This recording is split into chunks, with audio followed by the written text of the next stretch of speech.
ইন্নাল হামদুলিল্লাহ নাহমাদুহু ওয়া নাস্তাঈনুহু ওয়া নাস্তাগফিরুহু ওয়া নাউযু বিল্লাহি মিন শুরুরি আনফুসিনা ওয়া মিন সাইয়্যাতি আমালিনা মান ইয়াহদিহিল্লাহু ফালা মুযিল্লা লাহু ওয়া মান ইউযলিল ফালা হাদিয়া লাহু ওয়া আশহাদু আল লা ইলাহা ইল্লাল্লাহু ওয়াহদাহু লা শারীকা লাহু ওয়া আশহাদু আন্না মুহাম্মাদান আবদুহু ওয়া রাসূলুহু আম্মা বা'দ আউযু বিল্লাহিস সামিউল আলিম মিনাশ শাইতানির রাজীম বিসমিল্লাহির রহমানির রহিম ওয়া মান ইয়াবতাগি গায়রাল ইসলামি দীনা ফালা ইউকবালা মিনহু ওয়া ক্বালা নবী সাল্লাল্লাহু আলাইহি ওয়াসাল্লাম মান আমিলা আমালান লাইসা আলাইহি আমরুনা ফাহুয়া রাদ্দুন। উপস্থিত আজকের প্রোগ্রামের নির্বাচিত সভাপতি মহাশয়, সঞ্চালক মহাশয় এবং দূর দূরান্ত থেকে আগত এবং অত্র গ্রামের আমার দিনদার ভাইয়েরা, পর্দার অন্তরালে আমার মায়েরা, প্রশংসা আল্লাহ সুবহানাহু ওয়া তাআলার নিমিত্তে যে মহান রব্বুল আলামিন আমাদেরকে হাজারো ব্যস্ততা উপেক্ষা করে এরকম একটি দ্বীনি মজলিসে একত্রিত হওয়ার তৌফিক দান করেছেন। আমরা সেই মহান স্রষ্টার শুকরিয়া জ্ঞাপনার্থে বলি আলহামদুলিল্লাহ। দরুদ ও সালাম বর্ষিত হোক বিশ্ব মানবতার মুক্তির দূত বিশ্বনবী জনাবে মুহাম্মদ রাসূলুল্লাহ সাল্লাল্লাহু আলাইহি সাল্লামের উপরে। আমরা সকলেই বলি আল্লাহুম্মা সাল্লি আলাইহি, আল্লাহুম্মা বারিক আলাইহি, আল্লাহুম্মা আমিন। মোহতারাম উপস্থিতি, সন্ধ্যা থেকে অনেক আলোচনা আপনারা শুনেছেন এবং এরপরেও আলোচনা হবে ইনশাআল্লাহ বিভিন্ন বিষয়ে। সবচেয়ে বড় বিষয় হলো কে আলোচনা করলো এটা না দেখে কি আলোচনা হলো আর আমি কতটা নিতে পারলাম, এটা যদি আমরা একটু খেয়াল করতাম তাহলে মনে হয় অনেক কিছু এখান থেকে নিয়ে যেতে পারতাম। আমাদের লক্ষ্য হোক কি আলোচনা হচ্ছে। একটা ছোট বাচ্চাও যদি কোরআন আর হাদিসের কথা বলে তাহলে আমি মনে করি অথেন্টিক কথাটা নিয়েই নিজেকে সংশোধন করে নেওয়া এটাই হবে সবচেয়ে বুদ্ধিমানের কাজ। এই সমাজের কিছু মানুষ আছে, আর এটা হলো তাদের ভুল নয়, এটা হলো ইবলিসের একটা প্ররোচনা। আমাদের আলেমদের মধ্যেও দেখবেন কিছু মানুষ আছে যারা খুব পড়াশুনো করেছে, জেনারেল শিক্ষিত মানুষ, খুব পড়াশুনো করে দিনের কিছু জ্ঞান অন্বেষণ করেছে, নিজেকে সঠিক রাস্তায় পরিচালনা করার জন্য প্রাণপণ চেষ্টা করে যাচ্ছে। তারা যখন কোনো আলেমের কোনো ত্রুটি বিচ্যুতিও যদি এসে খুব সংদর্পণে বলে যে মাওলানা সাহেব আপনি যে কাজটা করলেন এটা কি হাদিস মোতাবিক করলেন, পবিত্র কোরআনের নির্দেশনা মোতাবিক করলেন, তো সে শুনবে না বলে উল্টো তাকে বলবে তুমি মাদ্রাসায় কদিন পড়েছো, তুমি হিদায়েতের যোগ্য নও, আল্লাহ তোমার হিদায়েত দেবে না। আসলে এই হিদায়েতের কথাটা মনে হয় হিদায়েত প্রাপ্তি নিয়েইও এসেছে, কিন্তু এটা তো ইবলিসের প্ররোচনা। সে দিন থেকে দূরে থাকবে এই অহংকারের জন্য। ফিরআউন সারা জীবনটা আনানিয়াত করে গিয়েছে। এ যুগেরও মানুষরা যারা আনানিয়াত নিয়ে বেঁচে থাকবে, আমি আমি আমি, সে হিদায়েত পাবে না। আর আমি তো খুব বেশি দিন থাকে না। শেখ আইনুল হক বীরভূমি হাফেজাহুল্লাহ তার একটা কথা আমার খুব মনে জাগে যে গর্জন টর্জন দিয়ে জীবনে বেশি দিন বেঁচে থাকা যায় না। যদি গর্জন টর্জন দিয়ে বেঁচে থাকা যেত তাহলে বর্তমান বাঘ আর সিংহগুলোকে আলাদা প্রোটেকশন দিয়ে জঙ্গলে রাখতে হতো না।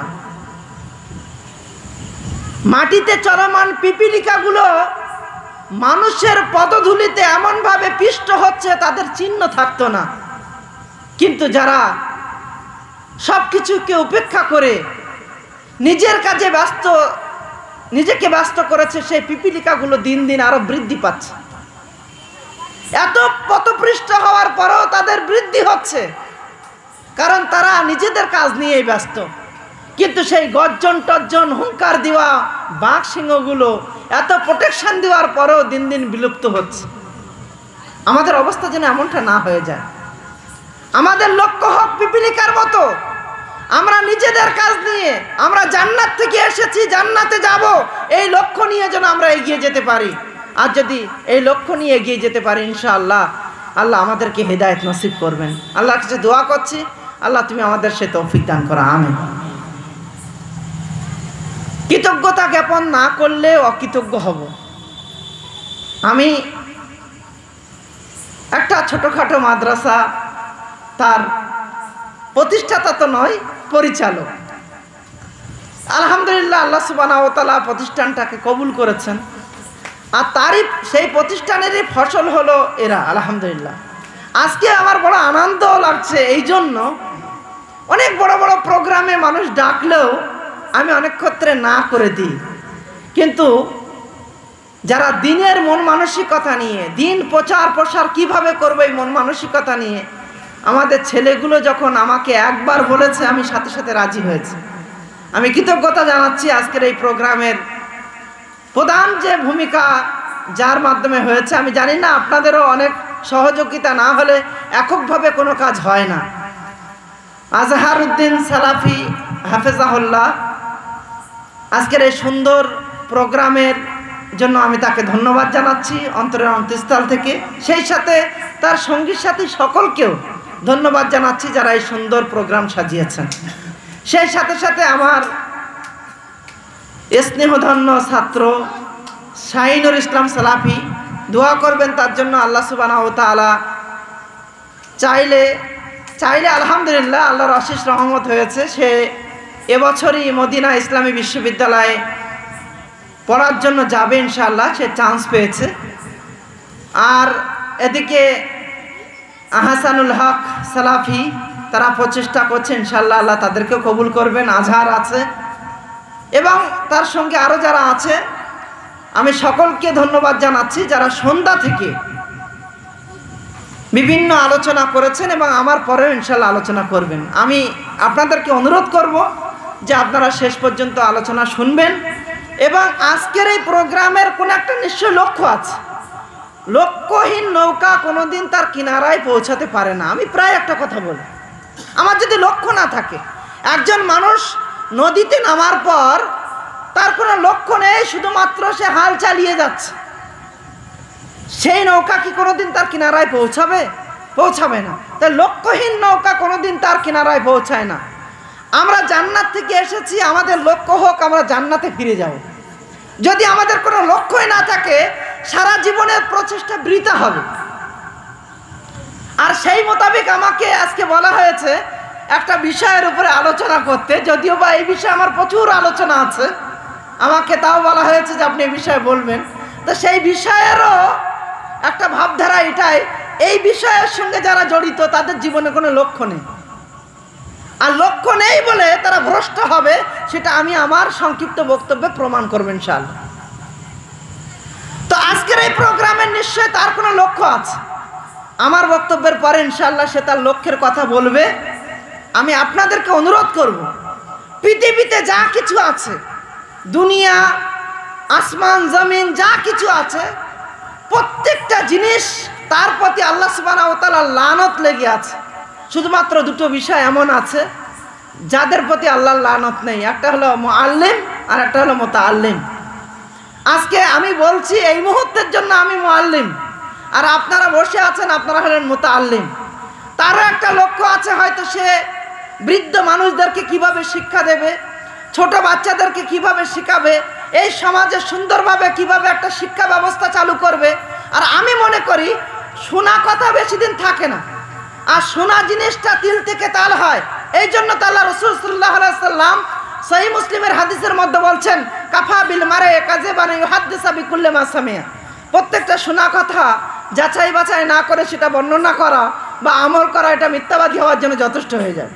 অতএব আমরা পড়াশোনার মাধ্যমে, কারণ আল্লাহ সুবহানাহু ওয়া তাআলা বলছেন যে প্রকৃত অর্থে আল্লাহকে তারাই ভয় করে যারা ইলম অর্জন করে, জ্ঞান অর্জন করে। ইন্নামা ইয়াখশাল্লাহা মিন ইবাদিহিল উলামা, প্রকৃত আলেমরা, জ্ঞানীরা আল্লাহকে ভয় করে। আপনার কাছে তো সাধারণ মানুষের কাছে হয় তোমাদের কথাগুলো ভুল, আলেমরা ভয় করে মানে অমুক তমুক হাজারো উদাহরণ আপনার কাছে আছে। কিন্তু আপনার কাছে আলেমের নির্ধারণটা কেমন হবে? একটু দাড়ি থাকলে, একটু নামাজ পড়তে গেলে সে আলেম। কিন্তু বক্তা আলেমের এখনো পর্যন্ত পার্থক্য হয়নি সমাজে। আজকে মানুষ আবেগ দিয়ে বক্তা নিয়ে নেচে বেড়াচ্ছে, কিন্তু প্রকৃত দিন এখনো পর্যন্ত বেঁচে আছে, এখনো পর্যন্ত ইলমে বেঁচে আছে আলেমদের মাধ্যমে। আর আলেমরা যে বক্তব্য দিতে পারবে এমনটাও নয়, সবাই বক্তা হতে পারে না। আজকের মানুষ আবেগ দিয়ে চলে।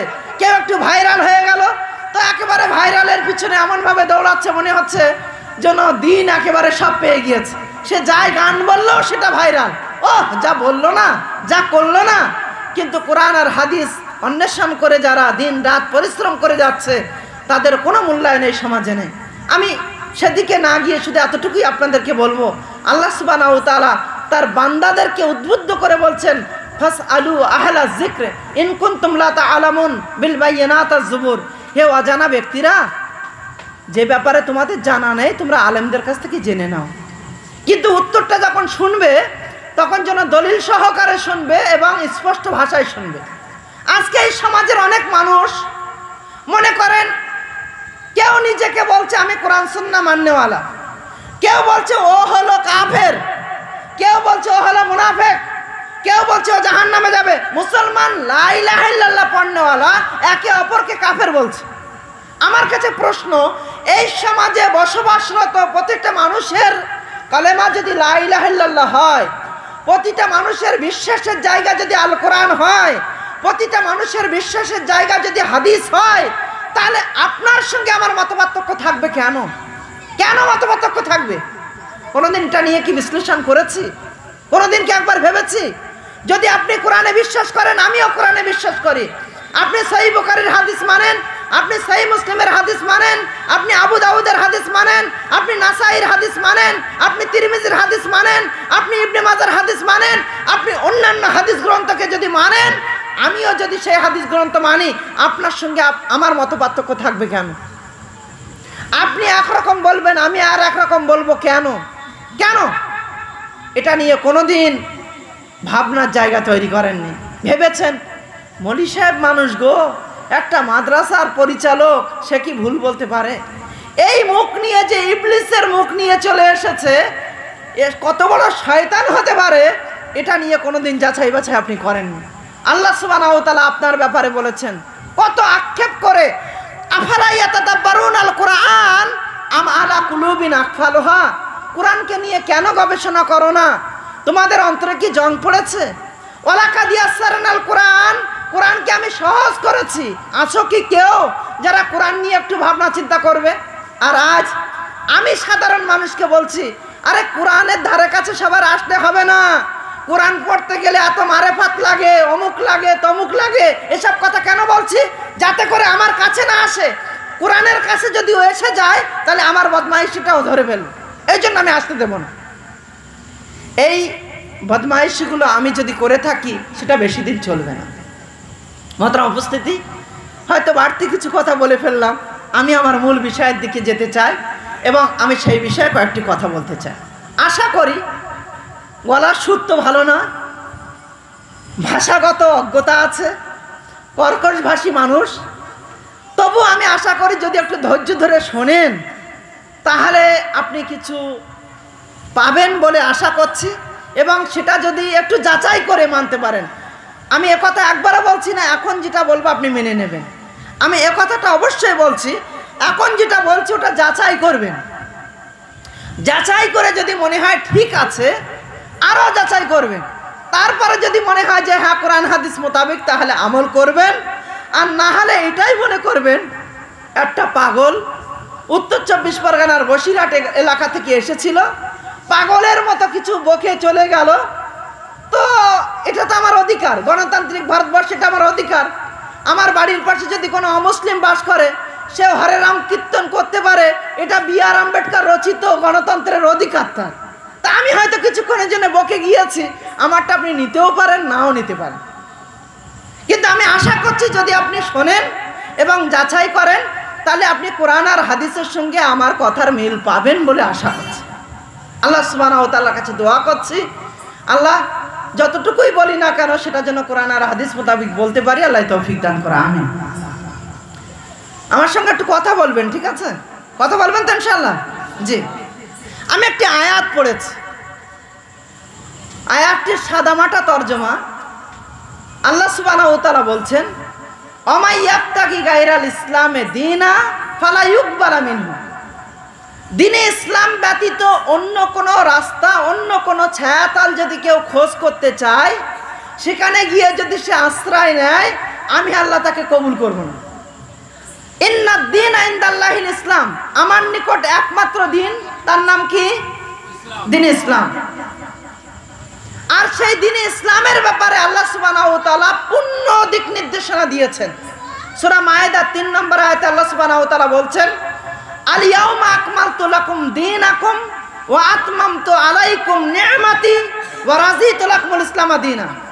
আমি আল্লাহ আজকের দিনে দ্বীনে ইসলামকে কমপ্লিট করে দিয়েছি। আল্লাহ কি বললেন? দ্বীনে ইসলামকে কমপ্লিট করে দিয়েছেন। কমপ্লিট, কমপ্লিট মানে কি? এক জগ পানি আছে, তাতে আরো কিছু পানি দিলে পানি ধরতে পারে, তাহলে কি ওই জগটা পরিপূর্ণ জগ বলে আমি মানবো? মানবো না। কমপ্লিট মানে এতে যদি আর এক ফোঁটা পানি আমি দিতে যাই তাহলে পড়ে যাবে। আল্লাহ কি বলছেন? সূরা মায়েদার 3 নম্বর আয়াত, আজকের দিনে আমি আল্লাহ দ্বীনে ইসলামকে কমপ্লিট করে দিয়েছি। শুধু কমপ্লিটই নয়, ওয়া আতমামতু আলাইকুম নি'মাতি, আর আমার নিয়ামত দিয়ে পরিপূর্ণতা দিয়েছি। ওয়া রাযীতু লাকুমুল ইসলাম দীনা, আর এই দিনের প্রতি আমি আল্লাহ সন্তুষ্ট। আল্লাহ বলছেন আমি দিনকে কমপ্লিট করেছি। আমি আব্দুল হামিদ বলছি সব কথা কোরআনে নেই, তাহলে আমি মিথ্যুক না আল্লাহ মিথ্যুক? উত্তর দিচ্ছেন না কেন? আমি মিথ্যুক। তাহলে কি হাদিসের প্রয়োজন নেই? যদি কোরআন কমপ্লিট হলে হাদিসের প্রয়োজন আছে না নেই? কোরআনের ব্যাখ্যা হলো হাদিস। তার প্রমাণ বিদায় হজ্জে জনাবে মুহাম্মদ রাসূল সাল্লাল্লাহু আলাইহি সাল্লাম লক্ষাধিক সাহাবীর সম্মুখে বললেন, তারাকতু ফিকুম আমরাইন, আমি তোমাদের কাছে ছেড়ে গেলাম দুটো জিনিস, লান তাজিল্লু, তোমরা ভ্রষ্ট হবে না, মা তামাসসাকতুম, যতদিন ধরে রাখবে, বিহিমা, ওই দুটো জিনিসকে। কি কি জিনিস? একটা হলো আল্লাহর কিতাব কোরআন, আর একটা হলো রাসূলের সুন্নাত হাদিস। কোরআন আর হাদিসকে যতদিন ধরে রাখবে তোমরা ভ্রষ্ট হবে না। আল্লাহর নবী জীবনের সর্বশেষ জেহেরি নামাজের শেষ কেরাত, মাগরিবের নামাজ বৃহস্পতিবারের দিন, এটাই ছিল জামাতবদ্ধ নামাজের জেহেরি নামাজের শেষ। আর সেই কেরাত আল্লাহর নবী কি করেছিলেন? সূরা মুরসালাতের শেষ আয়াত, ফাবে আইয়ি হাদিসিম বা'দাহু ইউমিনুন, এই হাদিসের পরে, এই কোরআনের পরে তোমরা আর কিসের অপেক্ষা করছো যার প্রতি ঈমান আনবে?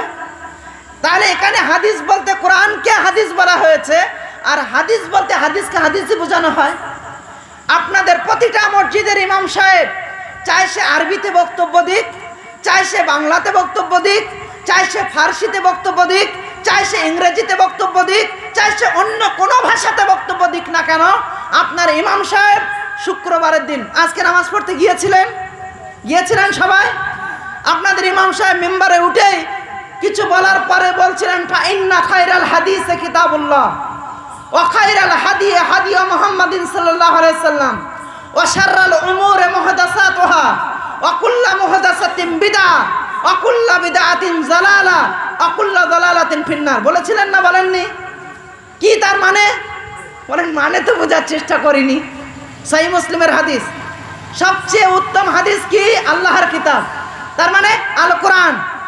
আর এমনি ভাবে যদি হাদিসের শাব্দিক অর্থ, হাদিসের এমনি ভাবে তার সংজ্ঞা যদি করেন, আল্লামা ইবনে হাজার আসকালানী বলছেন, মা নুকিলা আনিন নবী সাল্লাল্লাহু আলাইহি সাল্লাম মিন কাউলিন আও ফিলিন আও তাকরিরিন, যা কিছু আল্লাহ নবী সাল্লাল্লাহু আলাইহি সাল্লামের নির্দেশনা মোতাবেক পেয়েছি বা আল্লাহ নবী তার বাস্তব জীবনে কর্ম বাস্তবায়নের মাধ্যমে আমাদের কাছে ছেড়ে গিয়েছেন বা আল্লাহ নবী সাহাবা کرامদের করতে দেখেছেন কিন্তু মানা করেননি, তার নাম হলো হাদিস। আমার কথা বুঝতে পারছেন? তাহলে আল্লাহ সুবহানাহু ওয়া তাআলা বলছেন আসমানি যে ওহী, আল্লাহ সুবহানাহু ওয়া তাআলা বলছেন আল্লাহ প্রদত্ত আসমানি কিতাব আল কোরআন এবং তার ব্যাখ্যা হাদিস, এটা আমি আল্লাহ কমপ্লিট করে দিয়েছি।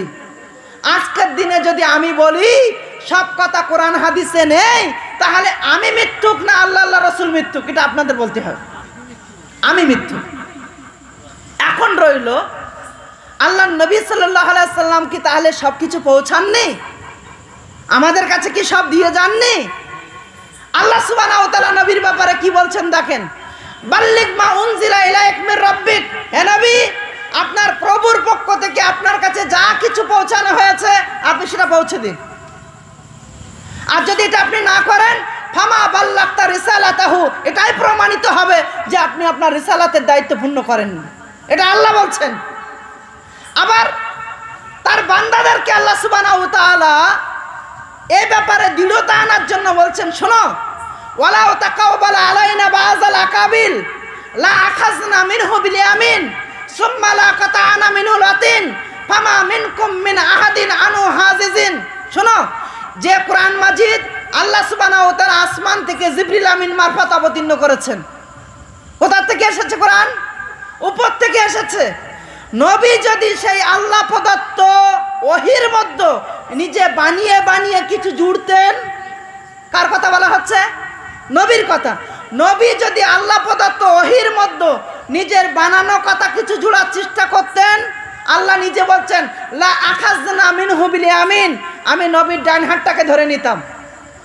সুম্মা লা কাতা'না মিনহু লাতিন, তারপরে তার শায়ের রাখ থেকে হুড়কুনি থেকে কেটে দিতাম। ফামা মিনকুম মিন আহাদিন আনু হাজিজিন, মুহাম্মদ সাল্লাল্লাহু আলাইহি ওয়াসাল্লামের সমস্ত ভক্তরা এসে যদি তার নিজের কথা বাস্তবায়ন করার চেষ্টা করতে তারা কোনোদিন পারত না। আল্লাহ কাদেরকে দৃঢ়তা আনার জন্য কথা বললেন? তার বান্দাদেরকে। আবার আল্লাহ সুবহানাহু ওয়া তাআলা বলছেন, শোনো হে আমার বান্দারা, ভয়ের কোনো কারণ নেই। ইন্না নাহনু নাযালনা যিকরা ওয়া ইন্না লাহু লাহাফিজুন, আমি আল্লাহ এই কোরআনকে অবতীর্ণ করেছি আর কিয়ামত পর্যন্ত এই কোরআনের হেফাজতের দায়িত্ব কার কাছে? আমি আল্লাহ, আমার কাছে। আল্লাহ নিজেই বলেছেন। এখানেই শেষ নয়, আল্লাহ নবী জনাবে মুহাম্মদ রাসূলুল্লাহ সাল্লাল্লাহু আলাইহি ওয়াসাল্লাম নিজে স্পষ্ট করছেন, বাইহাকির সহিহ হাদিস, লাইসা শাইউন ইউকাররিবুকুম ইলাল জান্নাহ ওয়া ইবাইদুকুম আলান নার ইল্লা আমারতুকুম বি। ছোট থেকে ছোট এমন কোন বিষয় যা মানুষকে জান্নাতের নিকটবর্তী নিয়ে যাবে, জাহান্নাম থেকে দূরে রাখবে, আমি মুহাম্মদ সাল্লাল্লাহু আলাইহি ওয়াসাল্লাম সব বলে দিয়েছি। তাহলে আল্লাহ নবী বললেন আমি বলে দিয়েছি। তাহলে আজকের দিনে যদি কেউ বলে কোরআন হাদিসে নেই, তাহলে এটা বলতে হবে এটা তার অজ্ঞতা হতে পারে। আপনি আমার কাছে একটা কথা জিজ্ঞাসা করেছেন, সেটা আমার জানা নেই। না জানা থাকা এটা তো অন্যায় নয়। জানা নেই আমি জেনে বলে দেব, কিন্তু ভুলভাল বলাটাও যেমন অন্যায়, আর নিজের থেকে বানোয়াটি একটা কথা বলে দেওয়াটাও অন্যায়। মান কাযিবা আলাইয়া মুতাআম্মিদান ফালিয়াতাবাহু মাকাদাহু মিনান নার, যে জানে না তারপরেও আল্লাহর নবীর নামে মিথ্যা বানোয়াটি কথা তৈরি করে নবীর নামে চালিয়ে দেয়, সেজন্য তার ঠিকানা জাহান্নাম ভেবে না। তাহলে আজকের পর থেকে আপনাদের কাছে বিশেষভাবে অনুরোধ, ওয়ালা তাকফু মা লাইসা লাকা বিহি ইলম, যে ব্যাপারে আপনার জ্ঞান নেই সে ব্যাপারে আপনি কথা বলবেন না, চুপ থাকুন। যে ব্যাপারে জ্ঞান নেই সেটা আলেমদের কাছে ছেড়ে দিন। আপনার জন্য অনুমতি আছে যে আপনি জিজ্ঞাসা করবেন জ্ঞানীদের কাছে, আর জ্ঞানীরা তার উত্তর দিয়ে দেবে। আর সবচেয়ে ভালো মাধ্যম বলে দেব, যদি একটু চেষ্টা করেন, এখন যদি আমার পরে আর কাউকে মাইক ধরিয়ে দেন, মনে করেন এই মাওলানা সাহেবের মতামত আমার মতামত ভিন্নতা আছে, তো আমি আমার বাকশক্তি ধরেন অতটা ভালো না, তা আমি যা বললাম আপনার মাথায় খেটে গেল, ভালো লাগলো।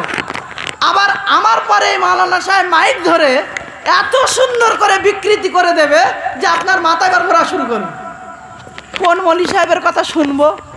যার কাছে জিজ্ঞেস করি সে এমনভাবে বলে যে আমরা তো বুঝতে পারি না, আমরা তো গেয় মানুষ, মূর্খ সূর্খ মানুষ, আমরা কি করে বুঝবো?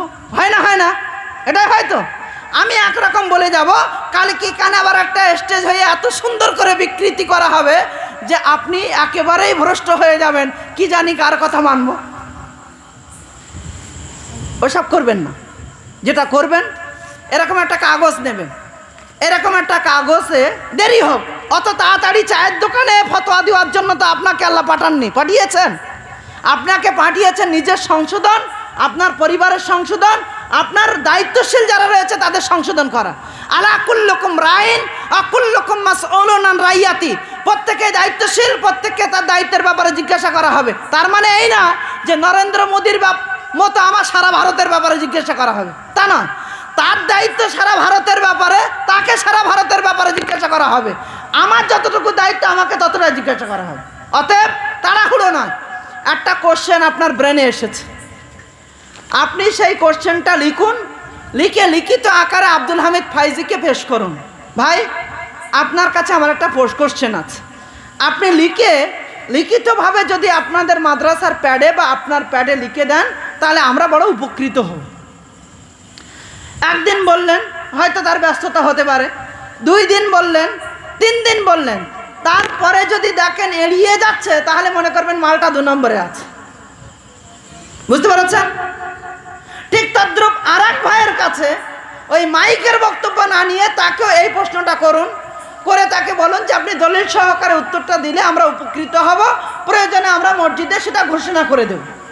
1 দিন দেখুন, 2 দিন দেখুন, 3 দিন দেখুন, তারপরে যদি দেখেন তু তু খু খু হচ্ছে তাহলে মনে করবেন মাল 2 নম্বরে আছে। আমার কথা বুঝতে পারছেন? কোনো একতরফ থাকবে না। আপনার কোরআন যে বিশ্বাস, আমি যে কোরআনের বিশ্বাস করি, আপনার বাড়িতে রাখা কোরআন আর আমি যে কোরআন বিশ্বাস করি, দুটো তো আলাদা নয়। দুটো শুরুটা যদি আলিফ লাম মিম আলহামদুলিল্লাহ রাব্বিল আলামিন থেকে হয়ে কুল আউযু বিরাব্বিন নাসে শেষ হয়, তাহলে তো আমি সেটা বিশ্বাস করি। তাহলে আপনার সঙ্গে আমার মতভেদ থাকবে কেন? আপনি একরকম চিন্তন নেবেন, আমি আর একরকম চিন্তন নেব কেন?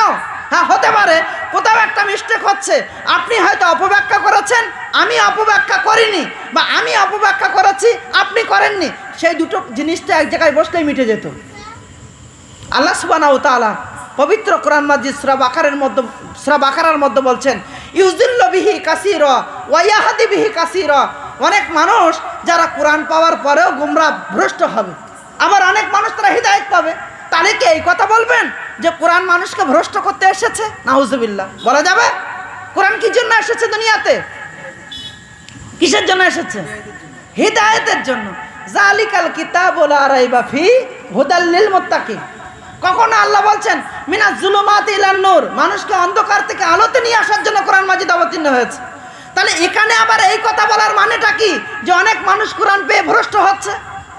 কোরআন মাজিদ পেয়ে ভ্রষ্ট তখনই হবে যখন মনে করেন আল্লাহর নবী দুনিয়াতে আছেন না নেই? আল্লাহর নবী চলে গিয়েছেন, সে আপনি পর্দা করে বলেন আর যা করে বলেন দুনিয়াতে নেই, এটাই সত্য। এখন আল্লাহর নবী বলছেন আমার পরে আর কোন নবী দুনিয়াতে আসবেন, বিশ্বাস করেন আপনি? সর্বশেষ নবীর নাম কি? মুহাম্মদ রাসূলুল্লাহ সাল্লাল্লাহু আলাইহি ওয়াসাল্লাম। এখন একটা দল, তারাও নিজেদেরকে জান্নাতের দাবিদার বলে মনে করে। তারা বলছেন না, নবী বলেছেন আনা খাতামুন নবীন, আনা খাতামুন নবীন, আমি হলাম নবীদের মধ্যে শেষ নবী না। খাতামা ইয়াকতুমু মানে আংটি। তা নবী আংটি পরতে ভালোবাসতেন, তো নবী এইভাবে ব্যাখ্যা করে বলছেন এরপরে আবার একটা নবী আসবে যার নাম হলো গোলাম আহমেদ কাদিয়ানী। নাউজুবিল্লাহ মিন যালিক। তাহলে যে এই অপব্যাখ্যা করে নবীর পরে আরো নবী আসবে বলে বিশ্বাস এনেছে, সে মুসলমান থাকবে? থাকবে না। তাহলে অপব্যাখ্যা করে আপনি ভ্রষ্ট হতে পারেন, তার সলিউশন কোরআন হাদিসে আছে। কিন্তু এমনিভাবে আপনি কিছু তালকে তিল করে দেবেন আর তিলকে তাল করে দেবেন, এটা তো হবে না। মোহতারাম উপস্থিতি, বিশেষভাবে আপনাদেরকে বলা যে ভালোভাবে যে কোনো বিষয়ে চিন্তন নেবেন, ইনশাআল্লাহুল আজিজ আপনি সঠিক রাস্তা পেয়ে যাবেন। কিন্তু আমি এমন একটি বিষয় বলছি যে এই বিষয়ে মানুষ কোনোদিন ভাবে না। মনে করেন যৌবন বয়সে আমি জিনা করেছি, যৌবন বয়সে ব্যভিচার করেছি। কাউকে হত্যা করা তো মহাপাপ, হত্যা করলে কি হবে? কাবিরা গুনাহ করলো তো সে। কোনো মুসলমানকে হত্যা করা এটা তো কাফেরের কাজ করলো সে। মনে করেন যৌবনের তাড়নায় রাজনীতি করতে গিয়ে কাউকে হত্যাও করে দিয়েছে, কোনোদিন ব্যভিচার করেছে, কোনোদিন চুরি ডাকাতি করেছে, হতে পারে না? পারে না?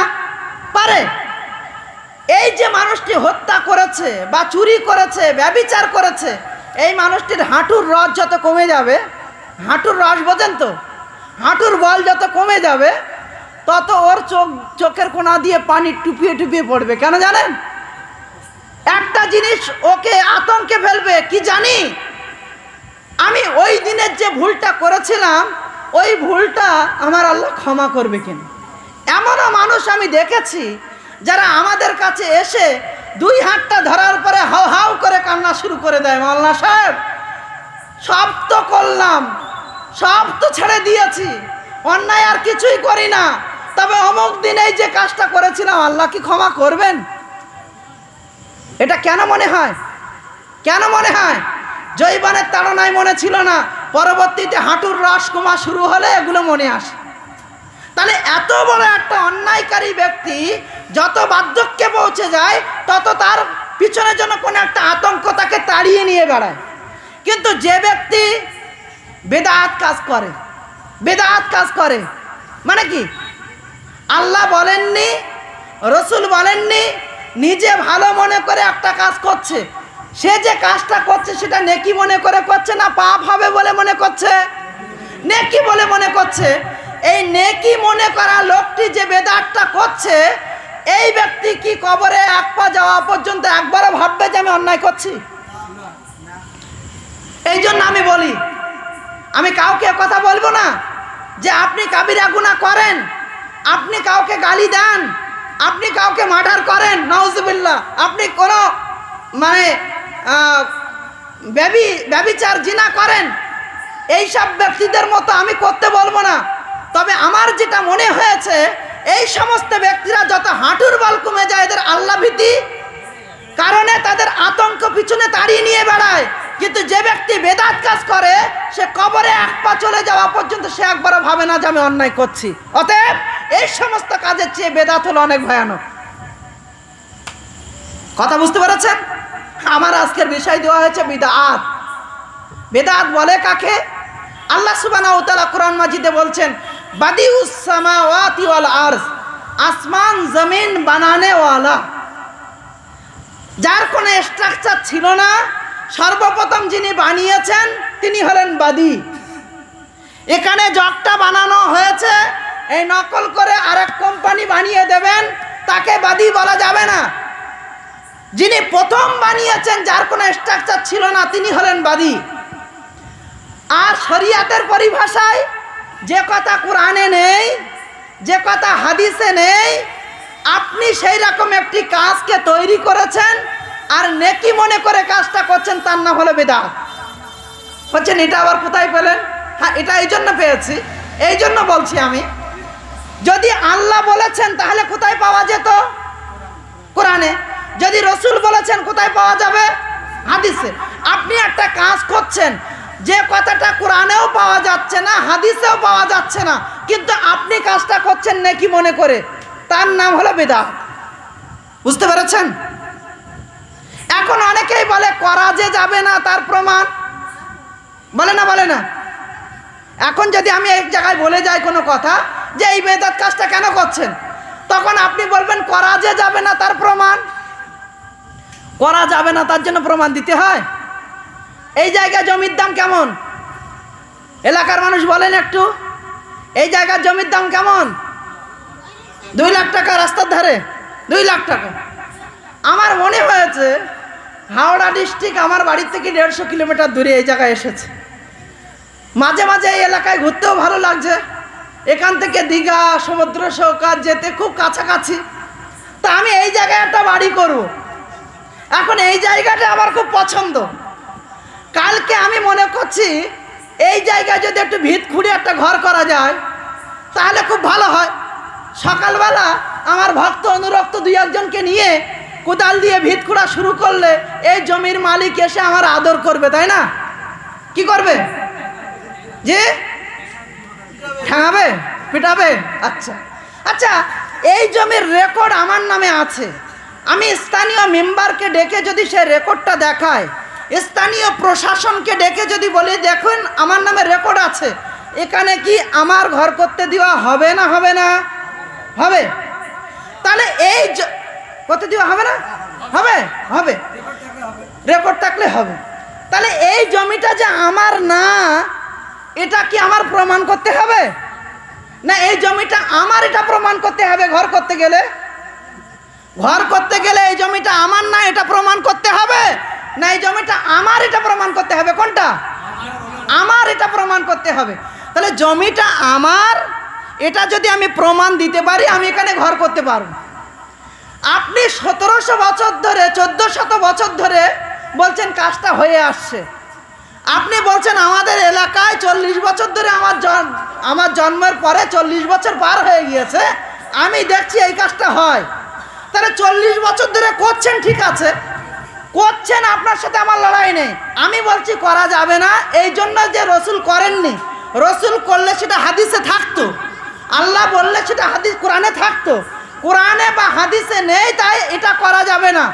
আপনি বলুন, আপনার সঙ্গে আমার কোনো লড়াই নেই, আপনি শুধু বলুন এই পাগল তুমি জানো না অমুক হাদিসের মধ্যে আল্লাহ রসুল এই বলেছেন, ঝগড়া মিটে যেত না? যেত না?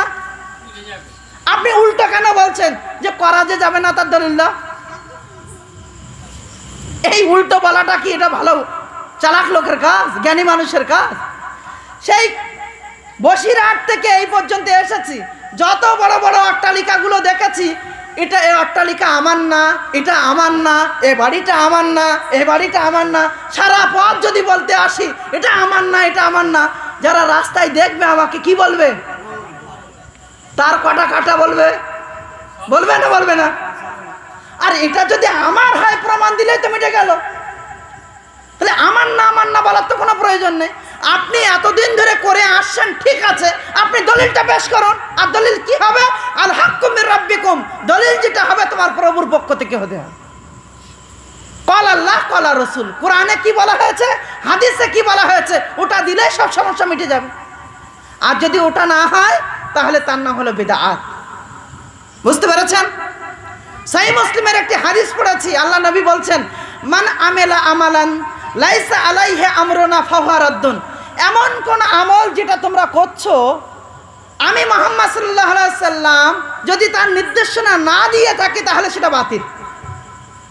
আপনি করছেন ঠিক আছে, কিন্তু সে ব্যাপারে যদি কলা রাসূলুল্লাহ না থাকে, আল্লাহ নবী বলেছেন এটা প্রমাণিত না হয়, তাহলে তার কোনো মূল্য নেই। আল্লাহ নবীর স্ত্রীদের কাছে 3 জনের একটা দল এসেছে, সহিহ মুসলিমের হাদিস, এসে বলছে গো আল্লাহ নবীর আমল কেমন ছিল? স্ত্রীদের মধ্যে একজন বললেন নবী এমন আমল করতেন, এমন আমল করতেন, এমন আমল করতেন। তো তারা 3 জন নিয়ত করে নিল, সর্বনাশ, নবী যিনি মাসুম আনিল খাতা, যার কোনো গুনাহ নেই, আল্লাহ তাকে পাঠিয়েছেন, আল্লাহর নির্দেশনা মানতে সর্বদাই সে প্রস্তুত, নির্দেশনা মেনে চলেন, তার আদর্শ মেনে আমরা চলবো। সেই নবীর আমল যদি এত হয়ে থাকে তাহলে তো আমাদের আমল তার তুলনায় অনেক নগণ্য। একজন, সেই 3 জনের মধ্যে একজন নিয়ত করে বসলো আজকের পর থেকে আমি আর কোনোদিন রাত্রিতে ঘুমাবো না, সারা রাত আমি তাহাজ্জুদ পড়ব। আর একজন নিয়ত করলো আমি আর বিয়ে শাদী করব না, যতদিন বেঁচে থাকবো আমি শুধুমাত্র আল্লাহর ইবাদতে নিজেকে অতিবাহিত করব। আর একজন বলল আজকের পর থেকে আমি কোনোদিন আর ইফতারি করব না, অতএব যতদিন বেঁচে থাকবো আমি নফল রোজা রাখবো। মোহতারাম উপস্থিতি, আপনাদের কাছে আমার জিজ্ঞাসা, তারা কি এই নিয়ত করেছিল যে কালকে টিকিট কাটা মুসলমান হব? তারা কি এই নিয়ত করেছিল যে কালকে টাকাগুলো জুয়াতে ঝেড়ে দিয়ে আসবো? তারা কি এই নিয়ত করেছিল অন্যের মালকে আমি হড়প করে নেব? তারা কি এই নিয়ত করেছিল আল্লাহ সুবহানাহু ওয়া তাআলার সঙ্গে অংশীদার স্থাপন করব? তারা কি এই নিয়ত করেছিল যে আমি ব্যভিচার করতে যাব? না, তারা যে নিয়তগুলো করেছিল নিয়তগুলো ভালো ছিল না খারাপ? কি করে খারাপ হয়? নিয়তগুলো ভালো ছিল না? নিয়তগুলো ভালো ছিল।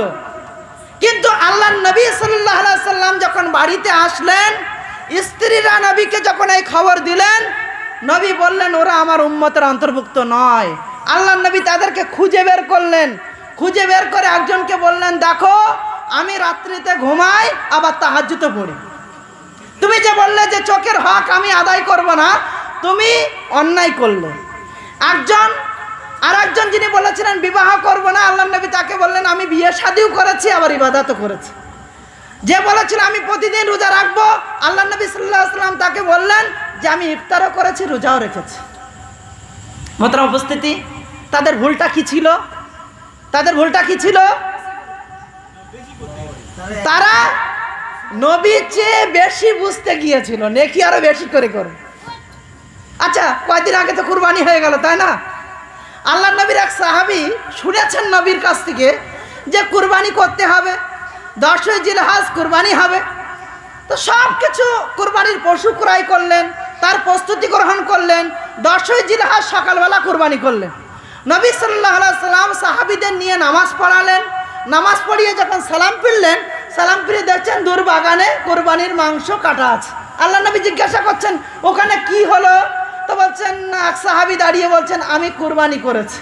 নবী বললেন নামাজের আগে কিভাবে কুরবানি হলো? তো বলছেন এটা আমার জানা ছিল না, যে ওটা সাধারণ সাদাকা হয়েছে, কুরবানি হয়নি। এমনভাবে গরু জবাই করে যেমন বিলি বন্টন করা হয় তেমন হয়েছে, এটা কুরবানি হয়নি, এটা সাধারণ সাদাকা হয়েছে। আপনি বলুন, সেই ব্যক্তির নিয়ত ছিল কুরবানি করব, সেই ব্যক্তি 10ই জিলহজ সকালবেলা কুরবানি করলো, শুধুমাত্র নামাজের পরে না করে নামাজের আগে করলো, যে কারণে তার কুরবানি সাধারণ সাদাকায় পরিণত হলো। এটাই হলো নবী সাল্লাল্লাহু আলাইহি ওয়াসাল্লামের আদর্শ। কুল ইন কুনতুম তুহিব্বুনাল্লাহ ফাত্তাবিউনি, যদি তোমরা আল্লাহকে ভালোবাসতে চাও, নবী বলছেন আমার অনুসরণ করো। লাকাদ কানা লাকুম ফি রাসূলিল্লাহি উসওয়াতুন হাসানা, নবী হলো তোমাদের জন্য উত্তম আইডিয়াল, আদর্শ নমুনা। তার আদর্শের বাইরে তুমি যদি নিজে ভালো মনে করো সেটা ভালো নয়। নবী যেটা ভালো মনে করেছেন সেটাই ভালো, আমি ভালো মনে করলে সেটা ভালো হবে না। আমার কথা বুঝতে পারছেন না? পাচ্ছেন না? আমি বোঝাতে পারছি? হ্যাঁ, একটু কষ্ট করে বোঝার চেষ্টা করেন। যদি কোনো জায়গায় বুঝতে না পারেন আবার জিজ্ঞাসা করে নেবেন, ইনশাল্লাহ আমি উত্তর দেব। তাহলে একটা পাঠ চলে গেল। এখন আপনার কাছে আর একটা প্রশ্ন আসবে যে আপনি বললেন কুল্লু বেদাতিন জালালা, প্রত্যেকটা বেদাতি ভ্রষ্ট, অকুল্লু জালালাতিন ফিন্নার, আর প্রত্যেকটা ভ্রষ্টতাই হলো জাহান্নামে নিয়ে যাবে। তো প্রত্যেকটা নতুন জিনিসই যদি বেদাত হয়, আব্দুল হামিদ ফাইজি সাহেব, আপনি যে মাইকে বক্তব্য রাখছেন এই মাইক তো নবীর জামানায় ছিল না, তাহলে এটা বেদাত। কি বলছেন? এটা বেদাত। আপনি যে মসজিদে নামাজ পড়ছেন সেই মসজিদ আল্লাহর নবীর জামানায় কাঁচা ছিল, খেজুরের পাতা দিয়ে ঢাকা ছিল। আপনি যে এখন এসিওয়ালা মসজিদে নামাজ পড়ছেন, তাহলে ওটাও বেদাত। বলছে না? বলবে না? এরকম প্রশ্ন আসবে না? আসবে না? আসলে শরিয়াত বুঝতে যখন গন্ডগোল হয়ে যাবে তখন হাজার রকম প্রশ্ন সামনে চলে আসবে। খুব ভালো করে মনে রাখুন, আল্লাহ আমাদেরকে সৃষ্টি করেছেন কেন? তার ইবাদত করার জন্য। সূরা জারিয়াতের 56 নম্বর আয়াত। খুব সূক্ষ্মভাবে বোঝার চেষ্টা করুন, বুঝতে পারবেন ইনশাআল্লাহ। আল্লাহ আমাদের সৃষ্টি করেছেন তার ইবাদতের জন্য।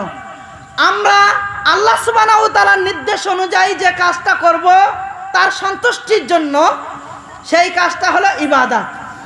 মনে করেন আজকে আমার বাড়িতে একটা কাজের লোক আছে, ওই মহিদুল ভাইরা আছে, ভাইদের বাড়িতে বা এই এলাকার অনেক মানুষ তাদের কাছ থেকে কাপড় নিয়ে আসে, এনে সেলাই কাজ করে আবার পৌঁছে দেয়। এখন মহিদুল ভাইরা কি করলো? তারা বলছে যে এই কাপড়টা এইভাবে সেলাই হবে, মেটিয়াবুরুজের মানুষ, তাদের নিয়ে আমরা সেলাই করছি, এই কাপড়টা এইভাবে সেলাই হবে। সে বলছে ধার দিয়ে সেলাই করতে হবে, এইরকম ব্লাউজ হবে বা এরকম প্যান্ট হবে। সে কি করেছে? সে মোটামুটি যত জায়গায় সেলাই মারার দরকার, হাত ঢোকে ঢুকুক না হয় পা ঢোকে ঢুকুক, এসব দেখার দরকার নেই, শুধু সেলাই মেরে দিয়েছে। ও মালটা যখন আবার পৌঁছে দেবে আর দেখবে যে হাতও ঢুকছে না, পাও ঢুকছে না, মাথাও ঢুকছে না, তাহলে ও টাকা ডবল করে দেবে। এটাই তো মনে হয় নাকি? কি বলেন? টাকা ডবল দেবে তো নাকি? কি করবে? রিজেক্ট করে দেবে।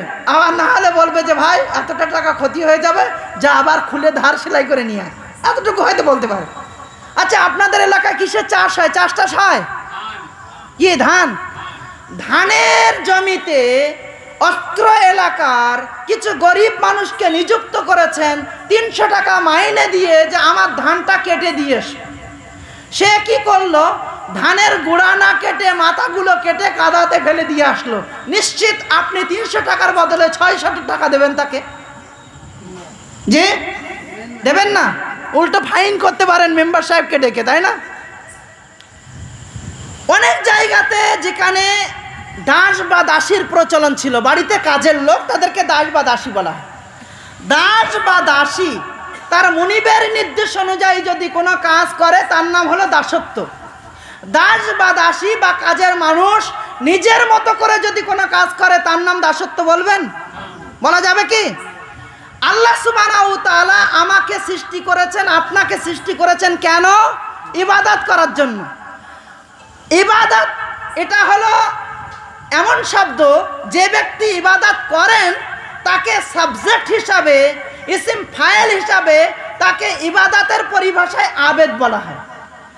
আবেদ ব্যক্তি মহান রব্বুল আলামিনের সন্তুষ্টির উদ্দেশ্যে যে কাজটা করে তার নাম হলো ইবাদত। আর আবেদ ব্যক্তি ইবাদতের পরিভাষায় যার সন্তুষ্টির উদ্দেশ্যে কাজ করছে তাকে বলা হয় মাবুদ। আবেদ ব্যক্তি মাবুদের সন্তুষ্টির উদ্দেশ্যে যে কাজটা করবে তার নাম হলো ইবাদত। বুঝাতে পারছি? তাহলে আল্লাহর নির্দেশ অনুযায়ী তার বান্দা যখন কোনো কাজ করবে তার নাম হবে ইবাদত। বান্দা যদি নিজের মতো করে করে তাহলে 300 টাকার জায়গায় 600 টাকা পাওয়ার আশা করার মতো হবে। আমার কথা বুঝতে পেরেছেন? তাহলে এটা হলো ইবাদত। এটা আল্লাহর নির্দেশের বাইরে করতে পারবো না। কিন্তু দুনিয়াবি জীবনে এগিয়ে যেতে অনেক এমন কাজ রয়েছে যে কাজগুলোতে কোনো বাধা নেই হালাল আর হারাম ছাড়া। হালালের সীমারেখা এতটা, হারামের সীমারেখা এতটা। হারামের সীমারেখা যদি আমি পার না করি তাহলে আমি যদি অনেক মাল ধন সম্পদের অধিকারী হতে চাই, হতে পারবো না? পারবো না? পারবো।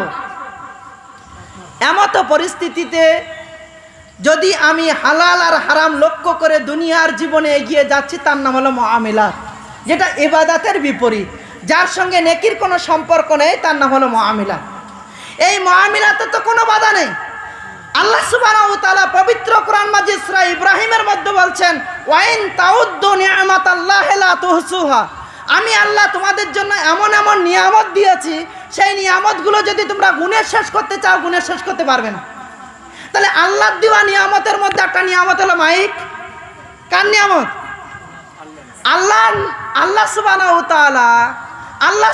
ওয়া তাআলা তার বান্দাদের কাছে কিছু পৌঁছে দেওয়ার যে একটা মাধ্যম তৈরি করে দিয়েছেন, এটা নিয়ামত।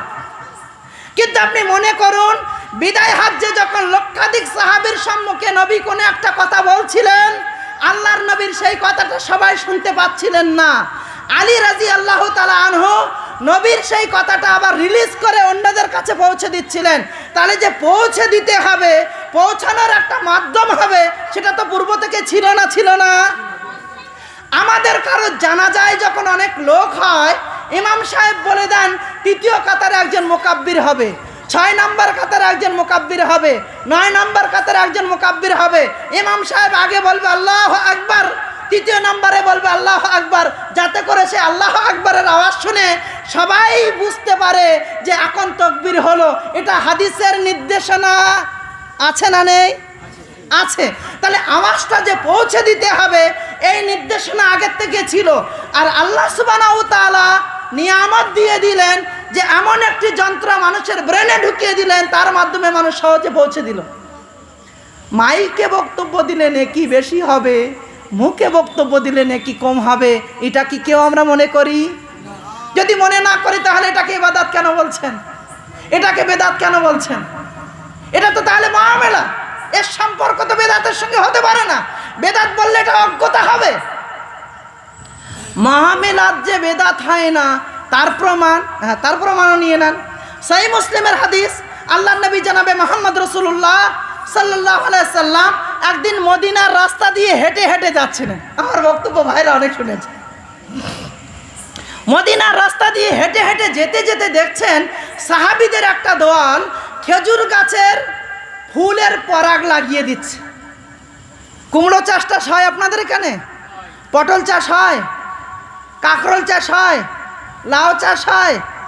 পরাগ লাগিয়ে দিলে, মৌমাছি পরাগ লাগিয়ে দিলে ফলটা তাড়াতাড়ি হয়। অনেক ক্ষেত্রে পরাগ না লাগলে ফল মিট যায়।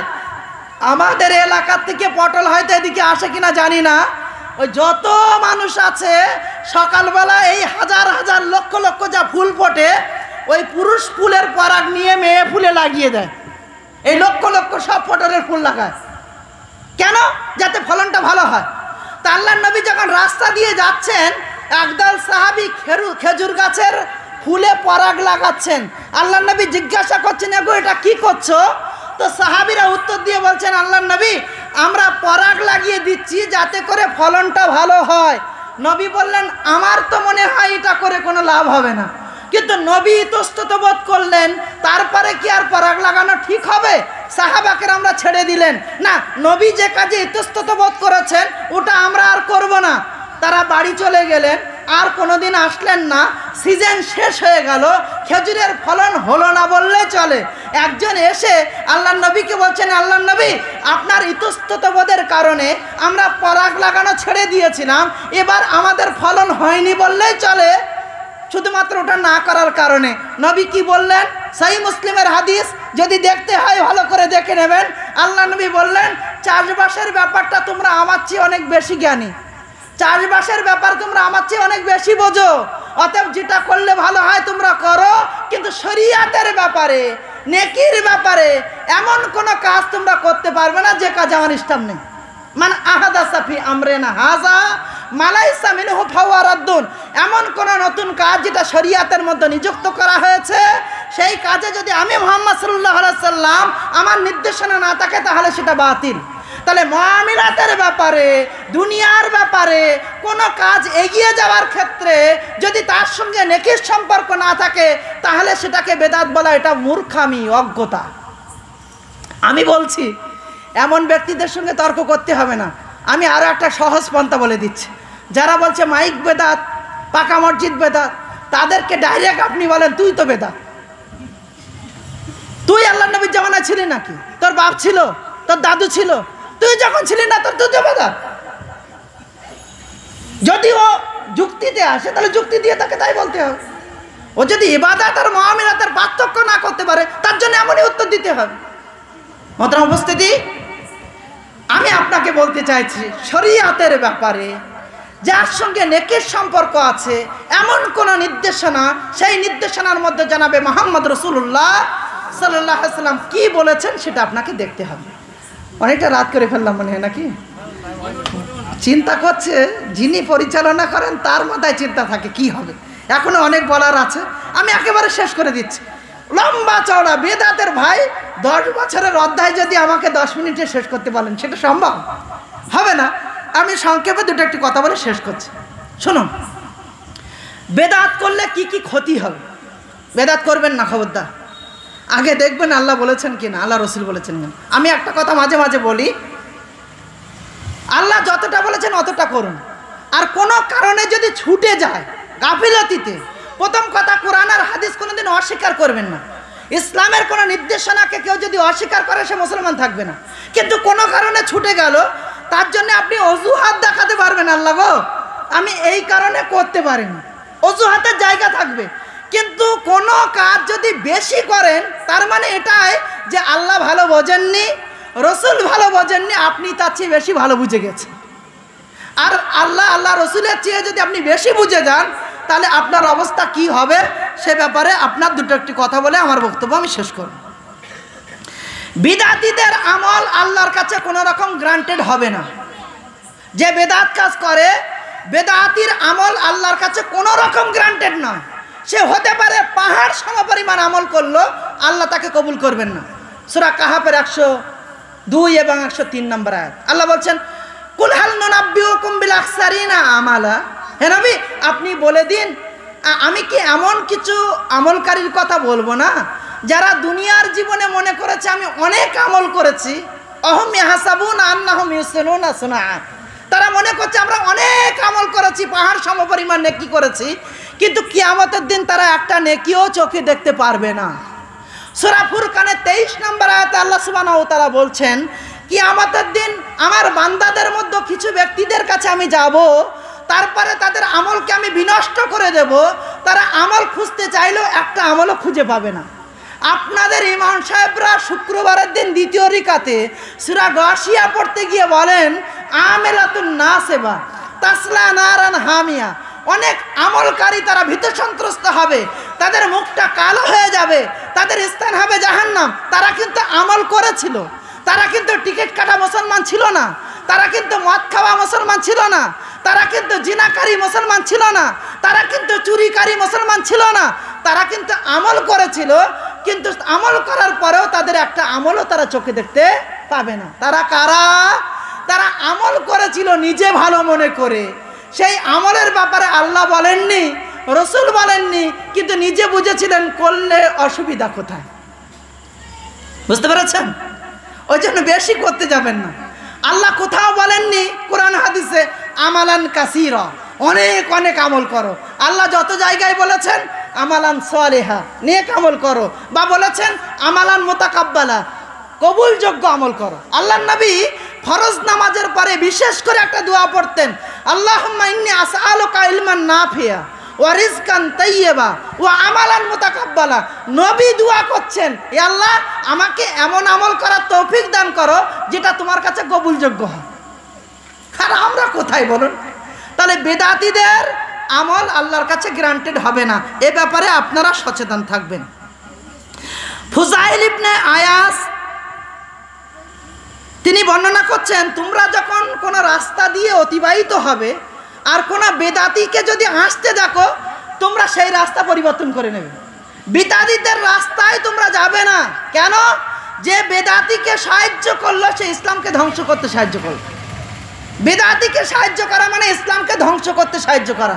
অতএব বেদাতীকে কোনো রকম সাহায্য করা যাবে না। দ্বিতীয় নাম্বার, বিদাতির তওবা কোনোদিন গ্রহণযোগ্য হবে না। একজন মানুষ সুদ খেয়েছে, কাবিরা গুনাহ করেছে। একজন মানুষ কাউকে হত্যা করেছে, কাবিরা গুনাহ করেছে। একজন মানুষ শিরক করেছে, কাবিরা গুনাহ করেছে। কাবিরা গুনাহকারী যারা মনে করেন তাসাদ্দুদ পরস্ত, মানে কি যুদ্ধ করতে হবে, যুদ্ধ করতে হবে, ইসলামকে প্রতিষ্ঠিত করতে হবে, কিছু খ্যাপা পাগলা আছে দেখবেন, এরকমও কিছু খ্যাপা পাগল তৈরি হয়েছে সমাজের মধ্যে। যুদ্ধ করতে হবে, তো যুদ্ধ করার সাহস কোথায় আছে? হ্যাঁ, যুদ্ধ করতে হবে কোথায়? মক্কার ইসলামটাকে মিটে গিয়েছে নাকি? মক্কার ইসলামটা আমাদের জন্য প্রযোজ্য নয়, শুধু মদিনার ইসলাম নিতে হবে। যদি এতই সাহস থাকে তাহলে ইকামিস সুফুফ, সারিবদ্ধ হয়ে দাও আর হুঙ্কার দাও। রাতের অন্ধকারে বোমা মেরে এসে তুমি বিরাট মুসলমান নাকি? এই খ্যাপা পাগলরা করে কি, কাবিরা গুনাহকারীদেরকে বলে এদের বেঁচে থাকার অনুমতি নেই। নাউজুবিল্লাহ, এরা মুসলমান না, এরা হলো জাহান্নামী কুকুর। আল্লাহ নবী সাল্লাল্লাহু আলাইহি ওয়াসাল্লাম বলেছেন এরা হলো জাহান্নামের কুকুর, এদের থেকে আরো বেঁচে থাকবেন। আমি আপনাদের কাছে বিনীতভাবে অনুরোধ করছি। আমি যেটা বলতে চাইছিলাম কি, সেটা হলো এই, কিয়ামতের দিন এমন কিছু ব্যক্তি হবে যারা অনেক কাবিরা গুনাহ করেছে। আচ্ছা, কাবিরা গুনাহ করার পরে যদি সে তওবা করে, আল্লাহ তার তওবা কবুল করবে না করবে না? করবে। কোন মানুষের মাথায় যদি শিরক ঢুকেছে, তার যদি গলায় কেটে দেন, তাহলে তার শিরক মাথার যন্ত্রণা হচ্ছে, আর যদি গলায় কেটে দেন তো যন্ত্রণা ভালো হবে কিভাবে? কি হাতের ব্যথা হলে হাত কেটে দেন নাকি? পায়ের ব্যথা হলে পা কেটে দেন নাকি? কি করবেন? যন্ত্রণা যদি হয় যন্ত্রণার ওষুধ দিয়ে ভালো করতে হবে। শিরক যদি ঢুকেছে তাওহীদের ওষুধ দিয়ে ভালো করেন, বেদাত যদি ঢুকেছে সুন্নাতের ঔষধ দিয়ে ভালো করেন। যদি মাথায় কেটে দেবেন তো ভালো কিভাবে হবে? মোহতারাম উপস্থিতি, আমি যেটা বোঝাতে চাইছি সেটা হলো এই, কোন মানুষ যদি কাবিরা গুনার মুরতাকিব হয়, কাবিরা গুনাহ করে, সেই ব্যক্তিও যদি তওবা করে, আল্লাহ তার তওবা কবুল করবেন। কিন্তু যে ব্যক্তি বেদাত করে, যতদিন সেই ব্যক্তি বেদাত না ছাড়বে ততদিন আল্লাহ তার তওবা কবুল করবে না। খুব ভালো করে মনে রাখবেন, খুব ইম্পর্টেন্ট কথা বলছি আমি আপনাকে। কোন ব্যক্তি অন্যায় করে ফেলেছে, কাবিরা গুনাহ করে ফেলেছে, সেই কাবিরা গুনাহকারী যদি তওবা করে ফিরে আসে, আল্লাহ তার তওবা কবুল করবে। আল্লাহ ওয়াদা করছেন সূরা ফুরকানের ৭০ নম্বর আয়াতে, ইল্লা মান তাবা ওয়া আসলাহা ওয়া আমানা ওয়া আমিলা আমালান সালিহা উলাইকা ইউবাদদিলুল্লাহু সাইয়্যাতিহিম হাসানাত। যারা তওবা করলো, নিজেকে সংশোধন করে নিল, ভালো আমলে আমল করা শুরু করলো, এরা তো তারা, এদের সমস্ত ভুলগুলোকে আমি আল্লাহ নেকিতে পরিবর্তন করে দেব। সুবহানাল্লাহি ওয়া বিহামদিহি সুবহানাল্লাহ। তাহলে কাবিরা গুনাহকারী ব্যক্তি যদি তওবা করে তাহলে তওবা আল্লাহ কবুল করবেন, কিন্তু বেদাতকারী ব্যক্তি যদি তার বেদাত না ছেড়ে দেয় আল্লাহ কোনোদিন তার তওবা কবুল করবেন না। এটা ভালো করে মনে রাখবেন। আল্লাহ সুবহানাহু ওয়া তাআলা আমাদেরকে সঠিকটা মেনে আমল করার মতো তৌফিক দান করুন, আমিন। কিয়ামতের দিন হাউজে কাউসারের পানি পান করাবেন কে? হাউজে কাউসার কার হাতে থাকবে? ইন্না ফারাতাকুমুল হাউজ ইন্না আতাইনা কাল কাউসার। আমি আল্লাহ কাউসার দান করেছি। কাকে? কাকে দেওয়া হয়েছে? মুহাম্মদ সাল্লাল্লাহু আলাইহি ওয়াসাল্লামকে। আল্লাহর নবী হাউজে কাউসারের পানি পান করাতে থাকবেন।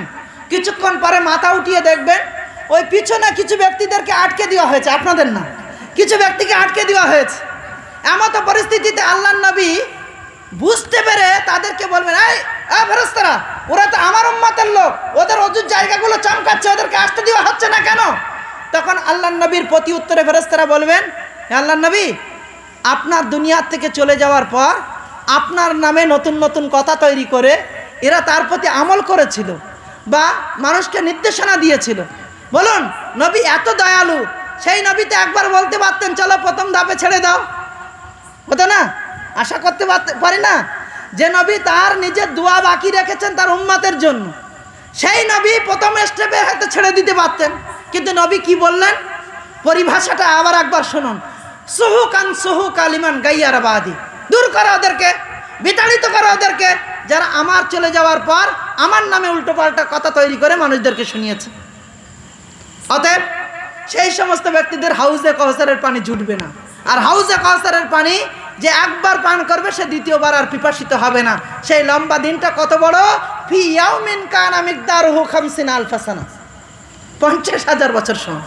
মাত্র উপস্থিতি একেবারে শেষের দিকে আল্লাহ সুবহানাহু ওয়া তাআলা বলছেন সবচেয়ে নিকৃষ্ট আমল যেটা দিনের মধ্যে তার নাম হলো বেদাত। বেদাত যে করে তার জন্য আল্লাহ বদদোয়া করেন, তার জন্য ফেরেশতারা বদদোয়া করেন, তার জন্য প্রতিটা মানুষ বদদোয়া করে থাকেন। অতএব এমন গুনাহগার ব্যক্তিদের অন্তর্ভুক্ত যেন না হতে হয়। কোনো ব্যক্তি যদি একটা বেদাত করে তার মানে সেখান থেকে একটা সুন্নাতকে সে বাদ দিয়ে দিল, সুন্নাতের জবাই করলো। কোনো জায়গায় একটা বেদাত ঢুকতে পারবে না ততক্ষণ যতক্ষণ সেখান থেকে একটা সুন্নত বাহির না হয়ে যাবে। তার মানে একটা বেদাত চালু করা মানে একটা সুন্নতকে ছেড়ে দেওয়া। এখনও অনেক লম্বা চওড়া ব্যাপার রয়েছে, আমি আর ওদিকে যাচ্ছি না, উদাহরণ দিলে রাত শেষ হয়ে যাবে। শুধু একটা কথাই বলবো, আব্দুল্লাহ ইবনে মাসউদ এই সমস্ত বেদাতীদেরকে মসজিদ থেকে তাড়িয়েছিল, মসজিদে কুবা থেকে পাথর মেরে মেরে তাড়িয়েছিল। শুধু একটা উদাহরণ শুনে নেন। রাতের বেলায় তাহাজ্জুদ পড়ার সময়, সেহরি যখন আপনারা করেন, সেই সময় আবু মুসা আশআরী রাদিয়াল্লাহু তাআলা আনহু মসজিদে গেলেন। মসজিদে গিয়ে দেখছেন যে কিছু মানুষ সুবহানাল্লাহ সুবহানাল্লাহ সুবহানাল্লাহ বলে দানা গুনছে, মানে কাকর গুনছে। আবার হয়ে গেল একজন আমির সাহেব দাঁড়িয়ে বলছে আরো বলো 100 বার আলহামদুলিল্লাহ, আবার সবাই বলছে আলহামদুলিল্লাহ আলহামদুলিল্লাহ। আবার শেষ হয়ে গেল বলছে বলো 100 বার আল্লাহু আকবার, তারা বলছে। আবু মুসা আশআরী বলছে খুব তো ভালো কাজ, কিন্তু নবী যখন বেঁচে ছিলেন এগুলো তো বলতেন না। তো নিজে বুঝতে পারছেন না বলে আব্দুল্লাহ ইবনে মাসউদের বাড়িতে গেলেন। আব্দুল্লাহ ইবনে মাসউদের ততক্ষণে এখনো তিনি আসেননি নামাজের জন্য, দরজায় গিয়ে বাড়ি দিচ্ছেন। আব্দুল্লাহ ইবনে মাসউদ, আমি এমন কিছু ব্যক্তিদেরকে দেখলাম তারা এই ভালো কাজগুলো করছে। আব্দুল্লাহ ইবনে মাসউদ বলছে কিছু বলনি? তো বলছে না আমি কিছু বলিনি। তো বলছে চলো দেখি। আব্দুল্লাহ ইবনে মাসউদ এসে দেখলেন যে নবীর রেখে যাওয়া পথ পদ্ধতি, ওই সময় তো তাহাজ্জুদ পড়ার সময়, ওই সময় তো সেহরি করার সময়, সেটা বাদ দিয়ে নতুন একটা পদ্ধতি অবলম্বন করেছে। তো আব্দুল্লাহ ইবনে মাসউদ কাকর নিয়ে মারতে মারতে তাদেরকে মসজিদ থেকে তাড়িয়েছে। বুঝতে পারছেন? আব্দুল্লাহ ইবনে আমরের একটা হাদিস রয়েছে, অন্ধ সাহাবী শেষ বয়সে এসে তিনি মসজিদে এসেছেন, আর ঠিক নামাজের আগে মুয়াজ্জিন সাহেব বলছে চলে আসুন চলে আসুন, আর মাত্র 5 মিনিট বাকি। বলছে এখনই তো ডাকলে হাইয়া আলাস সালাহ, নামাজের জন্য এসো, হাইয়া আলাল ফালাহ, কামিয়াবির জন্য এসো, সফলতার জন্য এসো, আবার ডাকছো কেন? তো বলছে ডাকছি যাতে করে আমার আওয়াজ শুনে আরেকজন আসে। সাথে সাথে বললেন উখরুজ মিন হাযিহিল মুবতাদি, আমাকে বের করো এইসব বেদাতীদের কাছ থেকে। আর নামাজ পড়লেন না, বেরিয়ে গেলেন সেখান থেকে। একজন সাহাবী হাঁচি দিয়ে কি বলতে হয়? হাঁচি দিলে হাঁচি বলে কি বলেন? আলহামদুলিল্লাহ। ওই সাহাবীর সামনে, অন্ধ সাহাবীর সামনে একজন হাঁচি দিয়ে বলছে আলহামদুলিল্লাহ আসসালাতু আসসালামু আলা রাসূলিল্লাহ। তো বলছে তুমি কি বললে? হাঁচি দিয়ে কি বলতে হয়? আলহামদুলিল্লাহ। তুমি এটা বাড়তি কি বললে? বলছে আমি আলহামদুলিল্লাহ বললাম আর নবীর নামে একটু দরুদ পাঠিয়ে দিলাম, যাতে করে দুটো নেকি একসাথে হয়ে যায়। তখন সাহাবী বলছেন যে এটাই হলো বেদাত। আল্লাহ নবী কি এটা করেছেন? তাহলে আল্লাহ নবী যেটা করেছেন অতটাই আপনি করবেন, তার চেয়ে বেশি আপনি করতে গেলে, নেকি মনে করে করতে গেলে সেটা বেদাত হয়। এমন উদাহরণ হাজারো হাজারো লক্ষ লক্ষ দেওয়া যাবে। আমি শুধু উদাহরণ না দিয়ে, চালাক ব্যক্তি আপনারা, আকেলমন্দ কিলে ইশারায় কাফি হ্যাঁ, অনেক শুনেছেন। প্রথম দিনে আমি বেশি আর আপনাদের কিছু বলতে চাইছি না, শুধু এতটুকুই বলছি, যে কথা কোরআনে নেই, যে কথা হাদিসে নেই, শাহ ওয়ালিউল্লাহ মুহাদ্দিস দেহলভীর সেই হজ করতে যাওয়ার মতো করে আমলি হন। হজ করতে গিয়ে তিনি যেমন বলেছিলেন যে আমি ওখান থেকে কলা কলা কলা কলা নিয়ে এসেছিলাম, আমি এখান থেকে কলা রসুলুল্লাহ নিয়ে যাচ্ছি। কলা রসুলুল্লাহর উপরে আমল করেন, ইনশাআল্লাহুল আজিজ আপনি সফল কাম হয়ে যাবেন। আল্লাহ সুবহানাহু ওয়া তাআলা আপনাদের সকলকে কবুল করুন, আমিন। এবং আমরা যে কাজটা করি সেটা যেন নির্ভেজাল কাজ হয়, আল্লাহ তুমি আমাদের সকলকে কবুল করে নাও, আমিন। আজকের এই প্রোগ্রামকে আল্লাহ তুমি কবুল করো, আমিন। সাথ দিয়েছেন যখন, এরকম মজলিস প্রতিদিন গঠন হবে না, আর একটু সাথ দেন। দুইজন আছেন, অল্প অল্প করে বলবেন, তারপরে আপনারা যাবেন ইনশাআল্লাহ। সাথ দেবেন তো ইনশাআল্লাহ? ইনশাআল্লাহ। জাযাকুমুল্লাহ খায়রান। আসসালামু আলাইকুম ওয়া রাহমাতুল্লাহ।